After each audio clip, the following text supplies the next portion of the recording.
Hi, I'm Michael E. Gerber, and you're watching Braveheart Women TV. I'm Ellie Drake, and you're watching Braveheart Women TV.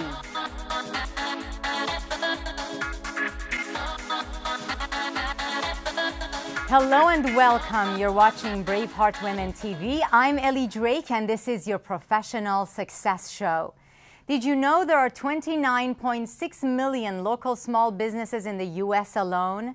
And each of these businesses have areas of weakness that are keeping them from meeting their goals and growing to their full potential.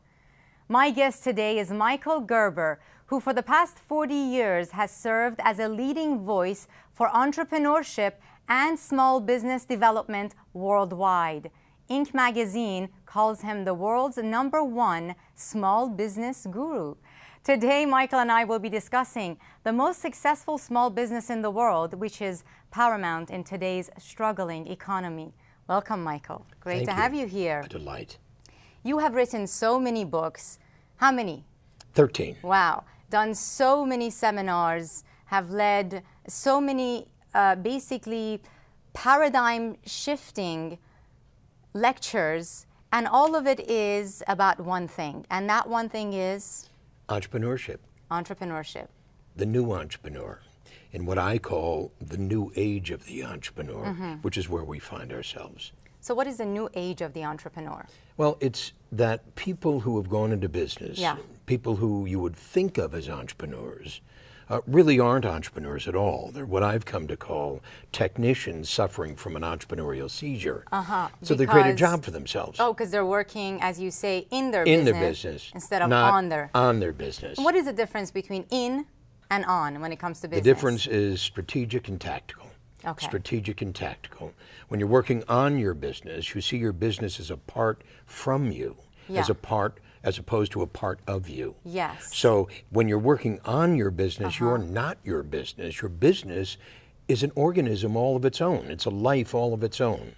And entrepreneurs have the ability to distinguish between a business that has a life all of its own and one that consumes your life. And if you're beginning as a budding entrepreneur, isn't it normal to have your business consume your life for at least a few years? Well, more than a few years. Yeah. But you understand, I distinguish between being consumed by your business and being obsessed about your business. There's a huge distinction. Okay. So understand, this is a labor of love. Yes. And this love, in order for it to be fully realized, has to be actualized by understanding the form a company takes. When an entrepreneur truly begins to create it, design it, to populate it with the systems that are essential for it to grow. And you say every entrepreneur, every person deciding to be an entrepreneur can be successful regardless of their past experience. Absolutely. So what you're sharing with me, the strategy and the mindset though, how are we supposed to have that if we're so new in business? If we're born to create, we then already possess what's essential to truly begin this extraordinary art form.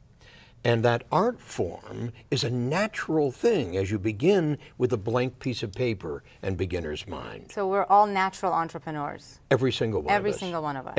Well, you were a child. Yeah, I know I am. I was a child. Yeah. We are children, and children create constantly. That's what we do. Yeah. But when it comes to creating in today's economy, you know, the children inside of us, the child inside of me who wants to tap into that artistic, creative part, that's not enough though, because today I have to delegate and have employees, and of course in this economy things are a bit slower, are they? Of course, but that's all the work of it. Okay. So let's go back to the beginning again. Yeah. You understand, we're in the dreaming room. Okay. That's what we call it. At Origination, our company. In the dreaming room, something distinctly different happens. That's what happens before you write a business plan. That's what happens when the entrepreneur truly begins to awaken. The problem with most people who are technicians suffering from an entrepreneurial seizure, they become completely engrossed in doing it, busy, without truly stopping to see more clearly what it is they're there to do. So what I'm hearing you say is that the reason most of us as entrepreneurs are struggling, it's not because of external circumstances such as the economy. it does have some effect, but it's because you really have not yet awakened that visceral, potent, entrepreneurial energy inside of you. You're mechanically going forward, but you're not viscerally connected. Yes, absolutely. Couldn't have put it better myself. Absolutely beautifully said. I have to say, this is surprising to me, because I was thinking that you, having been in business for such a long time, so successful, you've taught so many people to be so successful, that you were going to say, okay, let's talk about technical stuff, strategy, mental stuff, and you're saying the entrepreneur within, the connection to that. Yeah. So that's surprising. Yeah, well, the beauty of it is, it's surprising to most people. If you read the E-Myth, the original book, and look at the quotes at the beginning of each chapter, you will see quotes about Zen Buddhism. You'll see quotes, all of which speak to the higher self, not the lower self, not the doing it. Because if we become consumed by reactivity, doing it for fear that we're not going to have enough, we're not going to get enough, we're not going to know how, we're not going to do how, and all that, we lose it. We completely lose the true joy of entrepreneurship. And your company is a creation. It's a new life. Yeah. It takes time, but most important, it takes engaging with that part of yourself who is there to create it. So it takes time. So can you just tell us, all of us watching, on some level, we're like, how much longer is it going to take? So what is a healthy time period for an entrepreneur? There is no healthy time period. There is no healthy. There's no healthy time period. Just scratch it. Just scratch it. There is no time. There is no space. Okay. There's just I am.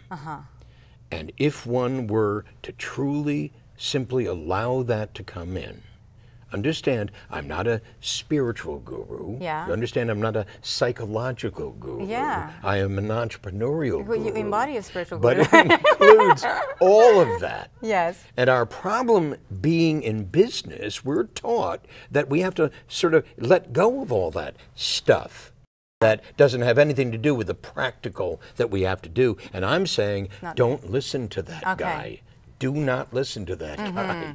Don't become absorbed in all the practical matters until you become absorbed in the truly spiritual matter. Got it. I am.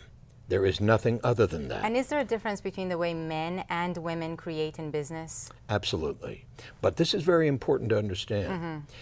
Fewer than 2% of women-founded companies grow beyond $1 million. Really? Fewer than 2%. As opposed to, well, men, much bigger numbers. Much bigger numbers. Really? Yes, think about that. Why is and that's not my statistics, but think about that. And there's something compelling women to stay small. There's something compelling women to stay small. This is good stuff. Keep going. Yeah. There's something that compels women to believe that that's what men do. And the reality is, it's not what men do, it's what human beings do. So something compelling women to stay small in business. Yes. So when it comes to that I am part, is it I am not worth it? I am not deserving? Yes, I am, and draw your conclusions. I am all not, of those. I am this, I am that. Has society trained us to be small in business as women? But our parents have, and our parents were, and their parents were, and their parents and their parents and their parents were. And this is a guy and this is a girl, and this is a guy and this is a girl. This is Mars and this is Venus. Nonsense. Yeah. It's all bullshit. Human beings. Yes. Thank you. I appreciate that. Yes. Right. We're two human beings here that are really one human being. Yes. And the minute you get that, the minute you feel that, something startling happens. If women watching right now say, and for our last point, if they say, well, in this economy, am I supposed to start a business? Forget you it. say? Forget it. Forget about this economy. There is no this economy. Despite the impact that we're experiencing, no credit, I can't get this, I can't do that, it's all illusion. It's all the personal. And I'm saying, if we approach this impersonally, if we truly approach this in a spiritually driven way, something extraordinary reveals itself. Beautiful. So I would say, as an entrepreneur, as a woman entrepreneur, what would you say? I am what? And how do you feel when you say I am? Michael will also be joining us on our next episode as we both mentor a budding entrepreneur Actually, I'll be listening. He'll be mentoring. On her way to bigger professional success. And remember, we enjoy hearing from you, so don't forget to share your questions and comments in the Braveheart Women TV discussion boards. In the meantime, be sure to go to braveheartwomencore.com and find out what the Core Inner Circle is all about. You can also access Michael's exclusive video, Awakening the Entrepreneur Within. I want to watch that in your Core member section. On behalf of Michael and myself, Ellie, thank you for watching Braveheart Women TV. And remember, be inspiration in action. Wonderful. Thank you. Thank you.